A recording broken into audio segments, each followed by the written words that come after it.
Então, boa noite a todos, né? Para quem não me conhece, meu nome é Leandro, né? Deixa eu me apresentar um pouco. Eu sou estudante, né? Estudante de Direito da Universidade Federal. Sou um protestante convertido, já faz 8 anos, 2011, por aí, 8 anos. E um assunto que me toca até intimamente, né, intimamente, pessoalmente, pela minha trajetória de vida espiritual, é como nós podemos trazer a cristandade de volta. E o que significa a cristandade? A cristandade, ela significa, além dos fiéis, além dos fiéis, das pessoas comuns serem cristãs, os estados também serem cristãos. Em suma, o problema é como nós vamos instaurar a realeza de Cristo novamente, a realeza social de Cristo novamente, no coração dos cristãos. E um ponto, e essa palestra, ela serve para a gente ter intuições de como a gente pode começar a trazer isso de novo. A gente perdeu a nossa cristandade. A gente perdeu a cristandade para um mundo hoje cheio de relativismo e cheio de secularismo moderno. E por que católicos e protestantes? É claro que a gente pode fazer uma outra palestra para falar sobre a restauração da cristandade, contemplando também os ortodoxos. Mas aqui a gente vai tratar de católicos e protestantes, do protestantismo, porque o protestantismo, ele foi das separações, das cisões que houveram na igreja, talvez a mais dolorosa que houve na igreja. A igreja, ela se sentiu realmente ferida pela reforma protestante. Até hoje, muito do que a igreja se modulou, do que a igreja é hoje, do que a igreja virou, se deu como uma resposta à reforma protestante. Então, nós tivemos, há 2 anos atrás, uma comemoração da reforma, e em que o Vaticano ele estava junto, né? Ele estava ali, a justificativa, que era uma comemoração da oração comum, né? Que os protestantes e os católicos, eles voltaram a conversar, né? Voltaram a querer a unidade dos cristãos. Então, partindo dessa compreensão, eu gostaria de começar a palestra com uma citação do Frei Maria Eugênio do Menino Jesus, que escreveu um livro chamado Quero Ver a Deus.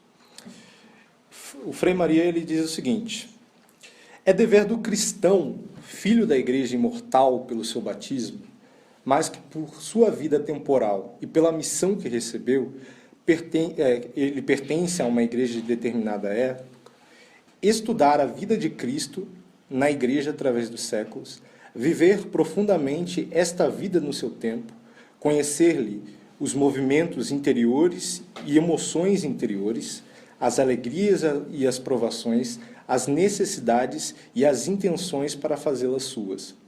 Tende em vós o mesmo sentimento de Jesus Cristo. A palavra do apóstolo deve ser compreendida como de Cristo na igreja. Essa passagem me chamou, esse trecho do livro do Frei Maria Eugênio, ele me chamou a atenção, porque ele diz que é dever de todo cristão viver o Cristo do seu século. Nós devemos viver o Cristo do nosso século. Na missa, a gente reza da seguinte maneira. Tem aqueles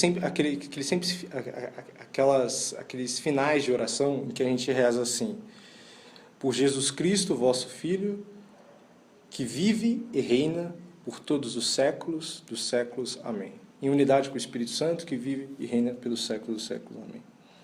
O que significa essa frase? Significa que Cristo vive em cada época.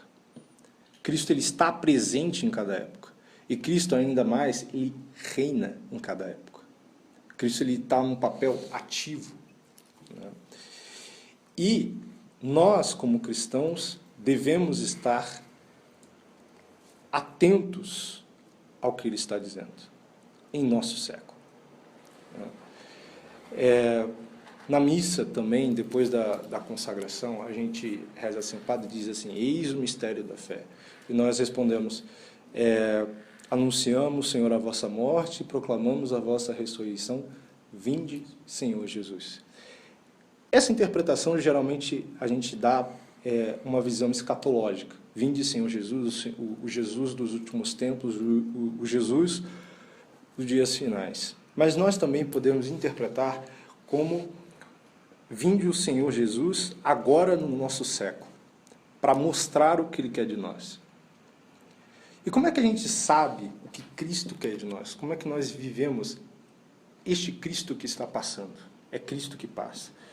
Através da mente da igreja. Cristo, Ele está na igreja. Ele fala pela igreja. E nisso, e como é que a gente sabe como Cristo fala pela igreja?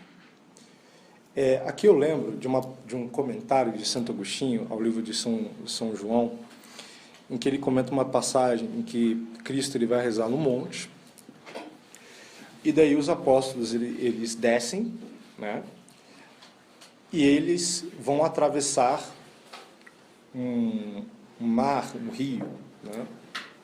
Tiberíades. Isso, Tiberíades, exatamente. E no meio da travessia só estavam os apóstolos, começa uma grande tempestade, né?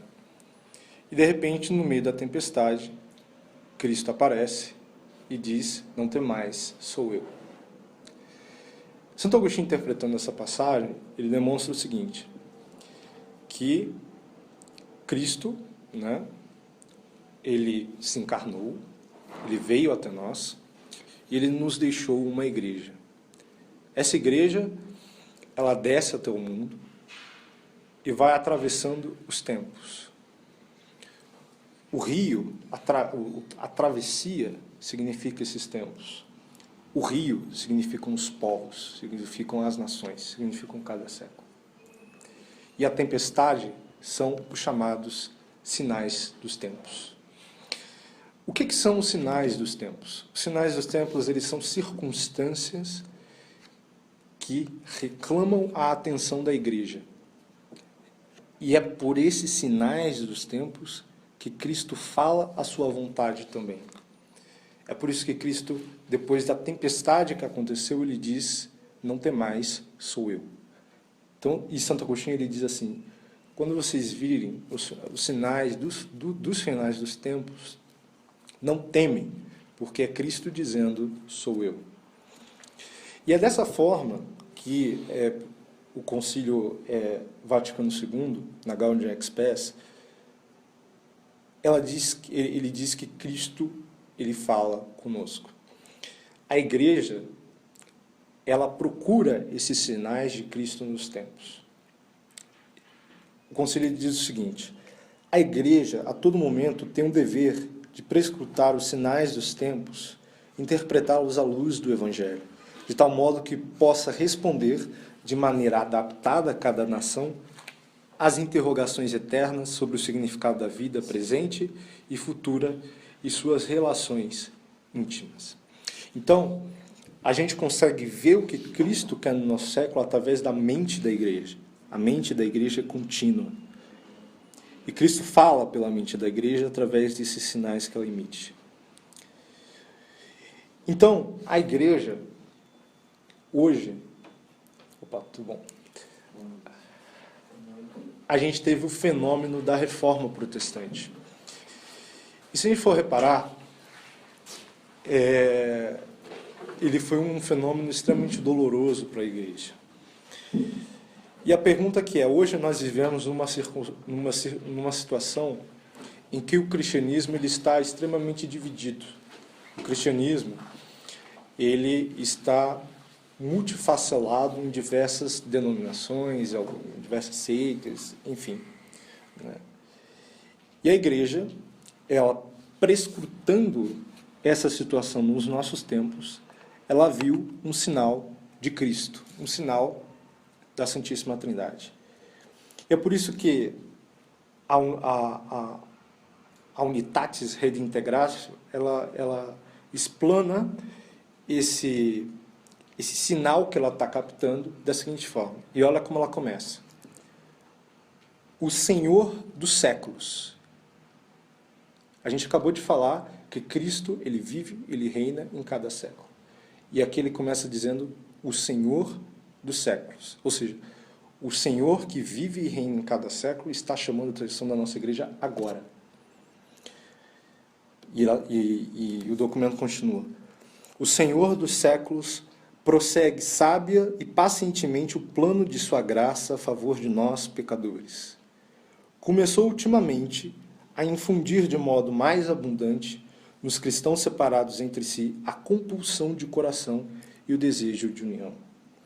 Por toda parte, muitos homens sentiram o impulso dessa graça. Também surgiu entre os nossos irmãos separados, por moção da graça do Espírito Santo, um movimento cada vez mais intenso, em ordem à restauração da unidade de todos os cristãos. Então, o que a igreja está dizendo aqui? A igreja está dizendo que ela captou um aviso da Santíssima Trindade. O aviso da Santíssima Trindade foi essa vontade, essa compulsão dos cristãos de voltarem a conversar, de voltarem a ter uma única cristandade. E se nós formos reparar, a igreja ela investiu nesse caminho, né, nas últimas décadas. Né? E se nós formos reparar como que esse impulso ele está acontecendo, ele teve alguns resultados. Né? E aqui eu gostaria que, mas antes de falar sobre esses resultados, gostaria de falar de certos métodos para essa união. Tem muitas pessoas que elas têm elas acreditam que só exista um único método para nós chegarmos a Cristo, né? Para promover a união entre os cristãos. Então alguns pensam assim, a apologética não dá certo. Por quê? Porque ela cria uma rusga, ela prepara os ânimos, ela acirra os ânimos entre os cristãos. Então a gente nunca vai poder usar apologética para promover a unidade entre os cristãos. E daí tem outro que diz assim, o ecumenismo também não dá. Por quê? Porque o ecumenismo, a gente fica nesse dialoguismo o tempo inteiro, né? A vida inteira, a gente não trata das coisas que realmente são importantes. Né? Mas o que a gente precisa ter em mente é que Cristo tem os métodos dele para promover a união entre os cristãos. A gente não pode ficar sufocando o Espírito de Cristo. Todos os métodos lícitos, claro, que nos promovam ao encontro com Cristo, eles são válidos perante a igreja. Então, nesse sentido, você pode usar a apologética, nesse sentido você pode usar o ecumenismo, nesse sentido você pode usar a evangelização, nesse sentido você pode usar a catequese, enfim, todos esses meios são meios válidos que Cristo se utiliza para promover a unidade da igreja. Muito bom, muito bem. Sabendo disso, vamos falar um pouquinho do que aconteceu nos últimos anos. A igreja entendeu que havia uma compulsão entre os cristãos para haver a unificação plena. E ela empregou nesse caminho, hoje dito ecumênico também. Né? E quais foram os resultados? Né? Primeiro, a igreja ela entendeu que a maioria, por exemplo, dos luteranos procura e espera que o fim da reforma protestante seja uma reunificação com Roma. E por quê? Porque eles entendem que a intenção original de Lutero não era fundar uma nova igreja, era reformá-lo. Então ele não pensava em ter duas igrejas em mente, ele pensava em uma só. Ele pensava em ter todas as em ter uma única igreja, reformada ao estilo da cabeça dele, ao estilo dele, mas uma única igreja. Então, sim, os luteranos, hoje em dia, eles pensam que eles esperam uma reunificação com Roma. E é com eles, e também com os anglicanos, que os diálogos ecumênicos têm sido mais frutuosos, têm tido mais resultados. E um grande resultado que teve foi a chamada Declaração Conjunta sobre a Justificação. Com os luteranos, e o grande resultado disso foi a Declaração Conjunta para a Justificação. Alguns dizem que o problema da justificação era talvez o maior Golias que os católicos e os protestantes tinham entre si. A maior diferença. Eucaristia, por exemplo, nem tanto, porque Eucaristia, os luteranos, eles têm uma concepção próxima de Eucaristia dos católicos. Mas a justificação pela fé era o grande Golias. E esse Golias foi vencido. Pensem, a igreja, desde a Reforma, são 500 anos. De 500 anos, nós tivemos santos como São Roberto Bellarmino, São Carlos Borromeu, Santo Afonso Maria de Ligório, Inácio de Loyola, São Francisco de Sales, Pedro de Alcântara, da Cruz, Vianney, os místicos, né? Santa Teresa d'Ávila, Santa Gema, São João da Cruz. Né? E pensemos que não foram eles que conseguiram esse resultado aqui. Nós tivemos um impulso da graça muito grande quando teve a Reforma Protestante, em que Deus nos mandou grandes santos no mesmo século. No século da Reforma Protestante, que é um século decadente, nós tivemos um derramamento da graça impressionante. Nós tivemos pelo menos 10 doutores da igreja, nós tivemos santos como Santa Teresa d'Ávila, São João da Cruz. Mais tarde nós tivemos, respondendo aos protestantes, São Francisco de Sales, que tem esse livro maravilhoso aqui. Né? Nós tivemos Francisco Soares, Francisco de Vitória, talvez os últimos escolásticos aí da Idade Moderna. Então nós tivemos grandes nomes, mas eles não foram quem conseguiram esse resultado. O que conseguiu esse resultado foram os últimos 50 anos. E talvez Deus esteja mandando um sinal de que foi Ele realmente que falou, através dos sinais dos tempos que a igreja captou aqui no concílio. E esse Golias foi vencido. Então, hoje, católicos e luteranos, eles veem que a justificação, existe uma justificação pela fé. Mas os luteranos hoje compreendem que essa fé é uma fé formada, é a fé que abrange a caridade, é a fé que abrange a esperança. E essa caridade, ela necessariamente contém as obras, porque a caridade diz respeito às obras. A fé diz respeito ao quê? Ao entendimento, mas a caridade diz respeito às obras. Né? Aquele que me ama guarda os meus mandamentos. A caridade, o amor. Né? E, inclusive, eu estava lendo esse livro aqui do Lúcio Navarro, Legítima Interpretação da Bíblia, que é muito bom também. E ele antes do concílio, né, esse livro, ele já estava reparando que muitos protestantes já estavam retroagindo à doutrina católica sobre a justificação. Porque muitos católicos já estavam muitos protestantes já estavam argumentando assim: o necessário para você ser salvo não é apenas a fé, mas também o arrependimento. Só que o que o arrependimento é? O arrependimento, ele você se arrepende daquilo que você faz. Então, o arrependimento, ele diz respeito às obras. Então, o que o protestante inconscientemente estava fazendo? Ele estava retroagindo à doutrina católica da salvação, que inclui a fé, e as obras. Né? Então, se esse Golias ele foi vencido, a gente consegue vencer os próximos Golias. Quando eles vão ser vencidos, a gente não sabe.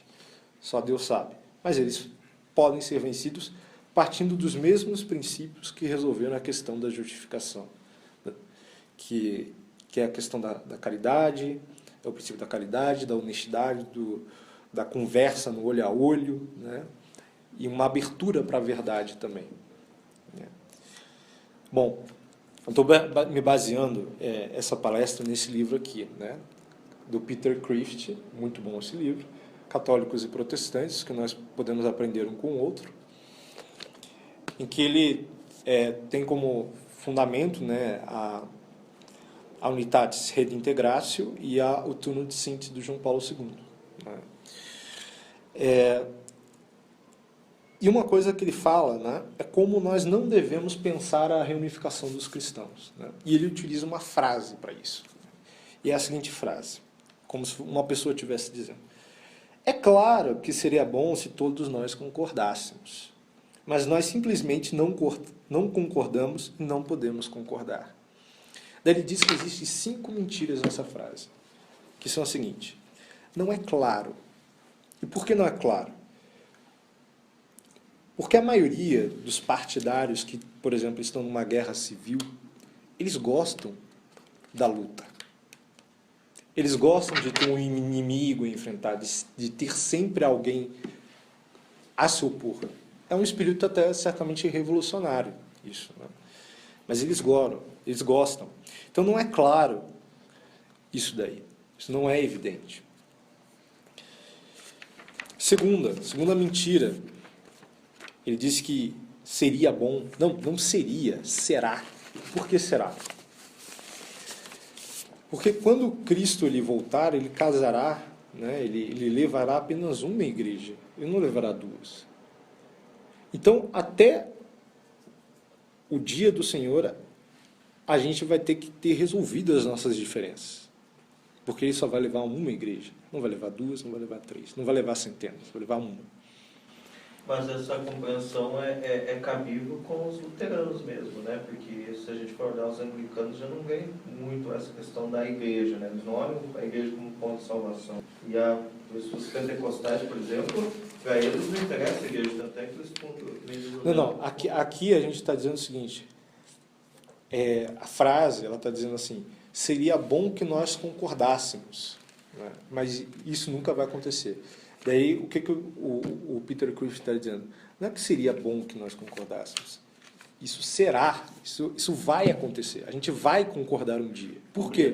Obrigatoriamente. Por quê? Porque Cristo, quando voltar, ele vai buscar uma igreja. Uma esposa. Então, a gente se quiser ser buscado por Cristo aqui, a gente vai ter que resolver as nossas diferenças. É isso. Né? Então, até lá, as lacerações do corpo de Cristo, elas deverão ser curadas. Né? Ele diz assim, nós não concordamos. Seria bom se nós concordássemos, mas simplesmente não concordamos. Isso é outra mentira. Por quê? O que nós concordamos e que será a base de toda a nossa conversa? Jesus Cristo. Né? Nós concordamos que Ele é o nosso Senhor comum. Né? E isso é a única base para os nossos futuros acordos, nossas futuras concordâncias. A outra mentira é a seguinte: nós não podemos. Mas isso também é uma mentira, porque é o seguinte: Cristo ele disse que nós devemos, os cristãos eles devem ser unidos, a igreja deve ser unida. E um deve, ele inclui um pode. Né? Porque você não é responsável por algo que você não pode fazer. Então, a unidade é um pode, justamente porque ela tem um solene deve. Né? Então, nós podemos concordar, né? Buscar isso. A outra frase do texto seria assim, seria bom, não é que seria bom, é necessário concordarmos. Né? Porque, pensemos, o que imagina Deus da divisão entre os cristãos? Né? busquemos, por exemplo, nas Escrituras, se há alguma tolerância com o chamado denominacionalismo. Não há nenhuma tolerância em relação a isso, né? A unidade da fé ela deve ser algo manifesto e exterior, porque ela diz respeito ao que é o cristão. Ao que é o cristão. Olhe. Mas daí você olha e está todo mundo dividido, ninguém concorda com ninguém, então eu não sei o que é o cristão. Eu, por exemplo, fazia parte, no ano da minha conversão, eu fazia parte de um grupo na TFPE chamado OQC, o que é cristianismo, né?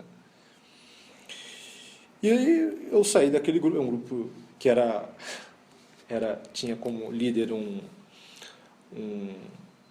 menino que fazia ciências sociais ali na reitoria, né?